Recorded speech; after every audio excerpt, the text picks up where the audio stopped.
So if I was running a company that needed capital, but I didn't want to change the shareholding or dilute my own shareholding, frequently what I would do is I'd issue preference shares. And what I'll do is I'll try to get people who are prepared to invest in my company in the long term to subscribe to the preference shares, promise them a dividend every year of, let's say, 8%, and have that capital for, let's say, 10 years. At the end of 10 years, I would repay them back their capital.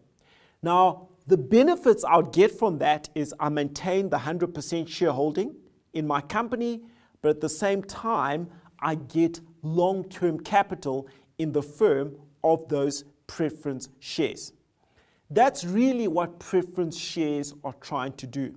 Now, there are lots of types of preference shares. I've spoken about the preference shares that don't participate in the profits. So whether the company makes $1 billion MAC or whether it makes only 10 million MAC, the preference shareholders will only get their 8%. But there are different types of preference shares in the real world. They're what are called redeemable preference shares, participating preference shares, non-redeemable preference shares. There are different types of preference shares that are available. The big benefit, I emphasize again, is you can raise long-term capital and you can maintain the existing shareholding or voting rights by issuing preference shares as opposed to issuing ordinary shares. How do preference shares differ from ordinary shares? And under what circumstances would a company issue preference shares as opposed to issuing ordinary shares? Let me give you some of the reasons why companies prefer issuing preference shares in certain situations. One, a preference share is a method of raising permanent or long-term capital.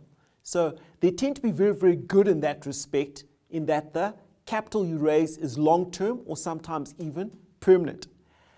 Another big advantage of preference shares is you maintain the existing shareholding.